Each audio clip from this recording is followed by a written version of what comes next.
Hello guys, welcome to my YouTube channel. तो guys, आज हम बात करने वाले हैं चाणक्य जी के बारे में।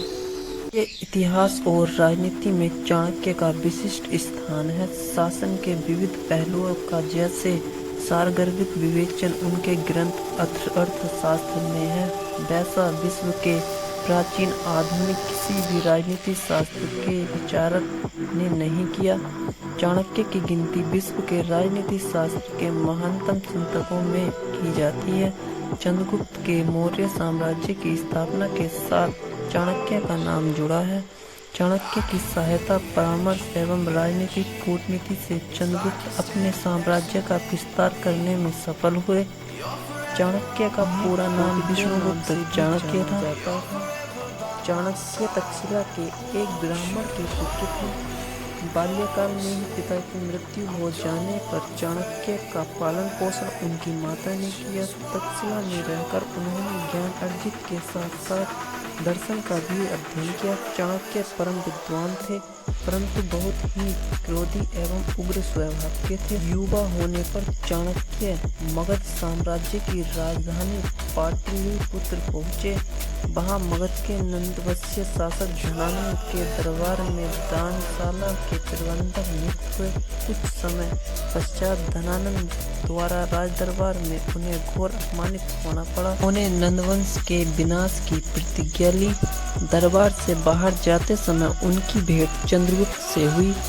चंद्रगुप्त बहुत ही महत्वाकांक्षी थे। वह मगध साम्राज्य पर अपना आधिपत्य स्थापित करना चाहते थे। चाणक्य और चंद्रगुप्त के इस मिलन ने भारतीय इतिहास को एक नवीन दिशा की ओर मोड़ दिया।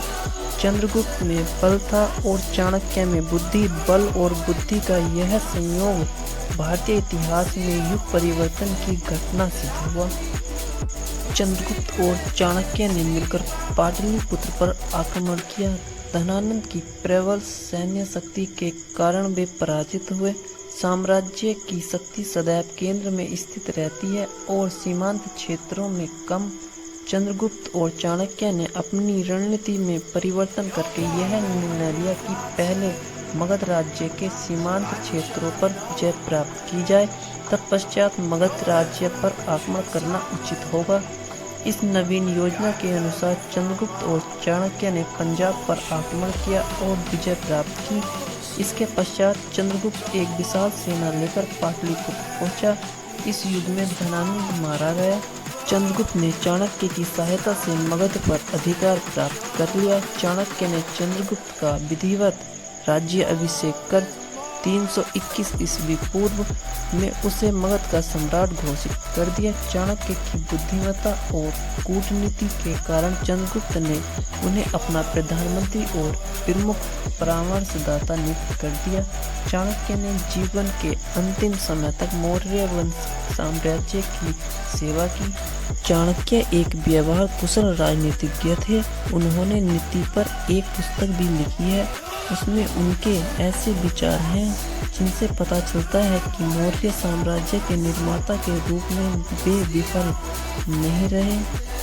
उन्होंने राजतंत्र का समर्थक होते हुए भी निरंकुश स्वेच्छाधारी शासन का विरोध किया। चाणक्य आज भी आधुनिक राजनीतिज्ञ विचारकों चिंतकों में अग्रणी माने जाते हैं।